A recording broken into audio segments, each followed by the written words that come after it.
بسم الله الرحمن الرحيم. Salam brothers and sisters, and hello my theist and non-theist fam. As some of you may know, there was a period in my life in which I did not believe in religion or God. I watched a lot of non-religious and anti-religious videos and lectures, especially those by Richard Dawkins, who's a famous atheist and also the author of the book called The God Delusion, which basically installed in me this idea that if you believe in science, you cannot accept religion. Like, they're just opposite views. You're either a creationist, as in you believe that the universe was a product of intelligent design done by a creator, or you are an evolutionist who basically believes in Darwin, science, and the Big Bang. It's all presented in a way that if you are a logical being, you must believe in science, and as such should not believe in religion, which they say is an indoctrinated view created by ancient people to explain things that they couldn't explain. Talking to atheists made me notice that for the most part they are of two kinds. Those who left the religion after reading or learning about the religious book. Most often it's the Bible, which is also my case. And those who say we never believed in religion because we side with science. As a Muslim now, I look back and reflect on the reasoning behind that logic, and I can understand why atheists feel the way they do. I don't even blame them. Had it not been for Islam, chances are I would have been on the same boat. But I learned and saw something that brought me out of that state of mind. So today I want to share it with all of you. Perhaps some of you will benefit from it. To be clear, fam, I have no intention in arguing with anyone or trying to convince anyone to be a believer. Because, God truly guides whom He wills. My place is only to make information which was useful for me available to others. And from then on, it is up to you to decide what to do with said information. You see, fam, atheists, they don't assert that there is no God. They just say that they haven't found evidence of any. Atheists aren't these evil and anti-God, devil-worshipping people who have no values and morals, as some theists try to portray them to be. In reality, a lot of them are kind, sincere, charitable folks. And if you think about it, you could say that we are similar. I mean, they reject many gods, right? But so do we. None of us believe in Odin or Zeus or whatever other idol or myth people used to call God. The difference is that we believe in one more God than they do. They believe in none, we believe in one, Allah. This is their perspective. I feel that there is really no point in trying to explain to an atheist that our particular religion is different and Quran itself is a miracle only if they contemplated on it. Because all this goes on deaf ears to someone who doesn't believe in a God in the first place. Why would they spend their valuable time researching and contemplating on something if they don't believe that there's a God trying to communicate to them through a religion? You and I don't sit here, contemplating about Zeus. So why would they sit here and contemplate about Allah when they're seeing no difference between the two and they consider both of them to be myths? They say, we take no stance and make no claims. Whoever is making the claim carries the burden of proof. If believers are making a claim that there is a God, it is on them to prove it while we stand by. Right. Asking for reasons to believe is logical, shows intelligence, and is a good thing. So let's talk about it. I've mentioned earlier that the way I see it, there's two types of atheists. Let's call them Group 1 and 2. Group 1 are those who likely grew up in a non-religious family, or with, some secular influence, and they never really believed in any religion from the beginning. While Group 2 are those who left the religion after reading or somehow learning about its teachings. Today, I want to address both groups, inshallah, so Let's start with the first. When you ask them, what keeps you personally away from believing in God? They say, we haven't been shown evidence. And the way we see it, it's only primitive people who believe in him. They say we want to believe in something that could be tested, something scientific, and all this is not scientific. They say monotheistic religions can be traced back to polytheistic religions, which could be traced back to cave people who had no knowledge of anything, so they attributed divine powers to human and animals in order to somehow explain the world. By the way they speak, you'll see that they belong to group number 1, as they rarely bring up the Bible or religious contradictions in support of their non-belief, and talk about science and scientists as a fundamental source of their views while asking for scientific evidence of God.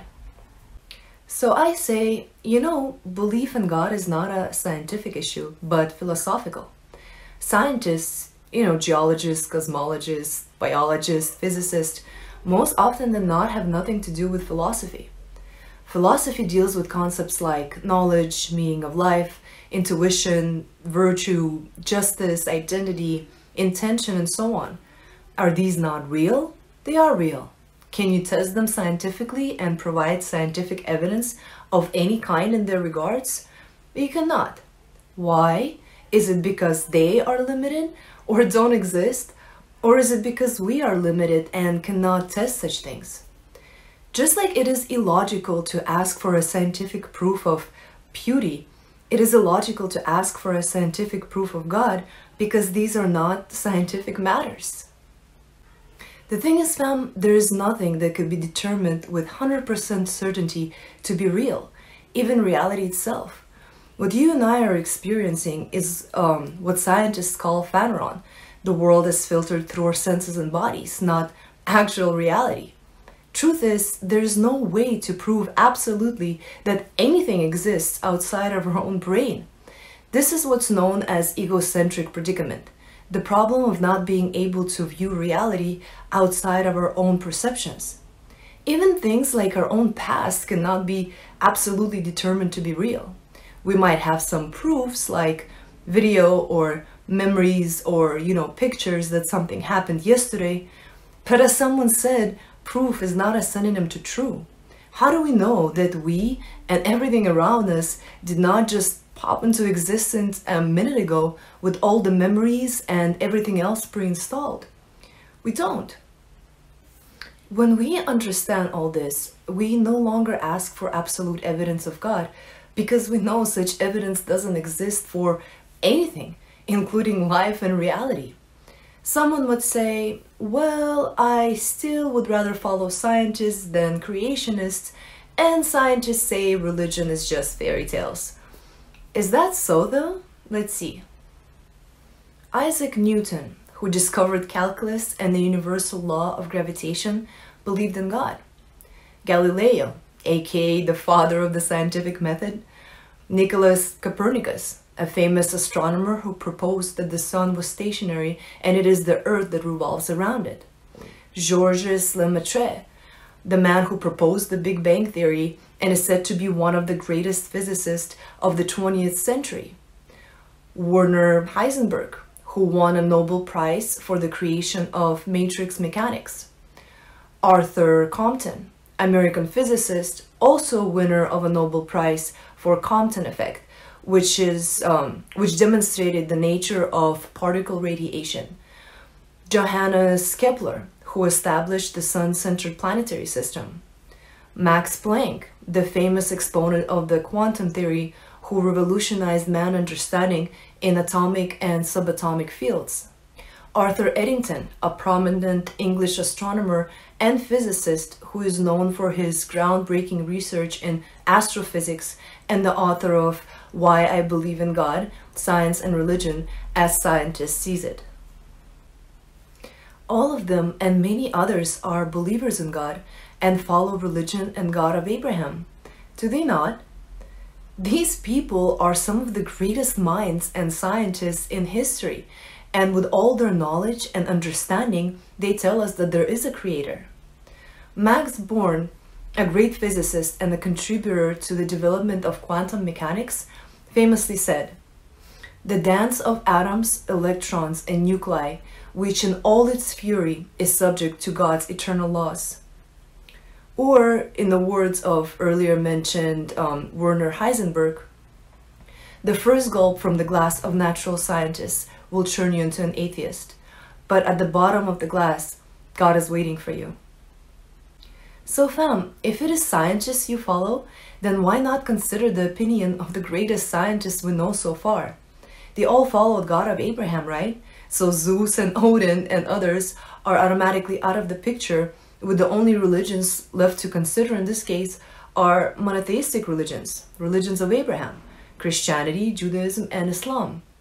Or are these scientists all carry baseless beliefs and are simple-minded, brainwashed, and indoctrinated, as some people think believers are?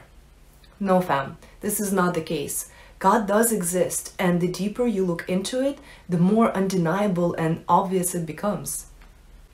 But let's talk about the second type of atheist, and it is those who were born into a monotheistic religion, like Christianity, but left it because they basically read the Bible. These are the people who realize that the idea of God sacrificing himself to save us from himself is, well, preposterous. You can recognize they belong to this group without even asking their background, since usually as soon as the topic of God comes up and you say you're a believer, they come at you with something like, "Oh, do you know that in the Bible, in Numbers and Samuel, God commanded Moses to kill men, women, and children, and animals? Do you believe in that?"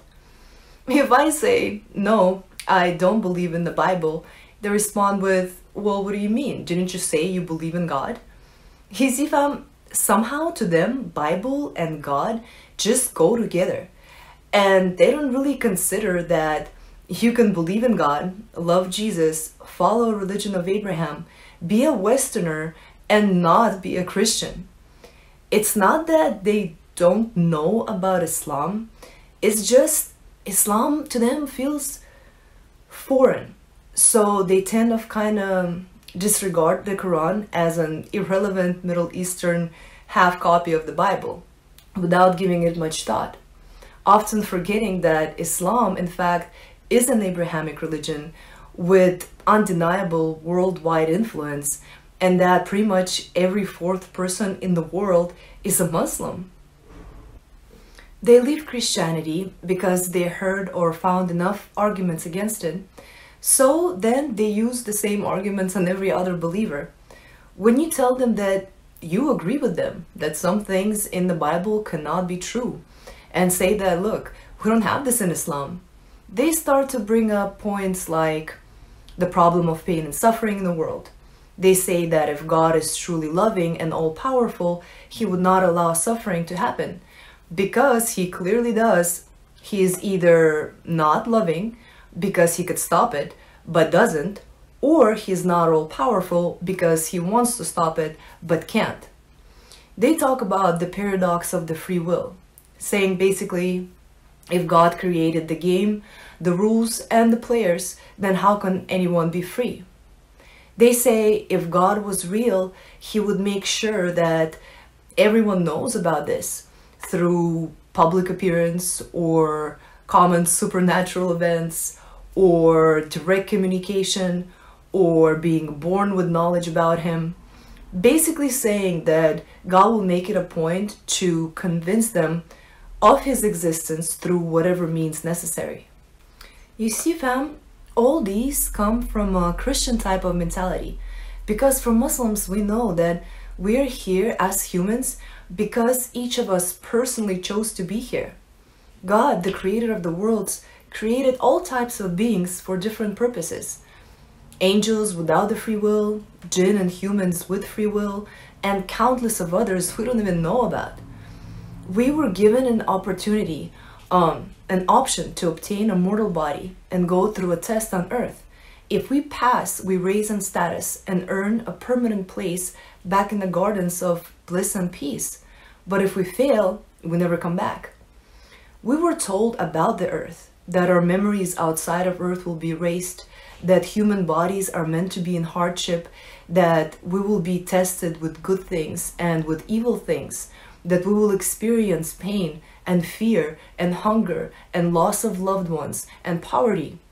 We were free to decide whether or not to take this test. And we still chose to go through with it because the reward for passing this test is more than anyone could ever wish for. Fam, we are like students at an exam. If we pass, we get into the best university there is. So we took all the risk and here we are. You see, fam, God gave us this opportunity and the choice, but it is us who chose to be here. And by that brought the creation of earthly pain and suffering upon ourselves and accepted whatever outcome may come of it. God allows suffering to happen because it's part of the rules of this test and time on earth, which we agreed to, not because he cannot stop it or isn't loving enough. While paradox of the free will is not a paradox at all, since even though God did create the game, the rules, and the players, each of us had a choice as to whether or not participate in the game in the first place. And finally, expecting God to convince you of his existence while you are already on earth is like expecting a teacher to put a paper with all the answers to the test right in front of you. We are already here. We are already in the test. And end of the exam can happen for each of us at any given moment. The question is, what are we, you and I, gonna do? Just wait the test out, die, and see what happens, allowing the possibility of the greatest failure for ourselves? Or will we side with genius minds, scientists, philosophers, prophet of God, and billions of believers accepting the undeniable truth that if all this exists, then there is a creator? Thank you, fam, for watching. Don't forget to subscribe and feel free to share. May Allah subhanahu wa ta'ala grant us all clarity and vision, healing in our hearts, and strength in our spirits, and beautiful guidance. Assalamu alaikum wa rahmatullahi wa barakatuh.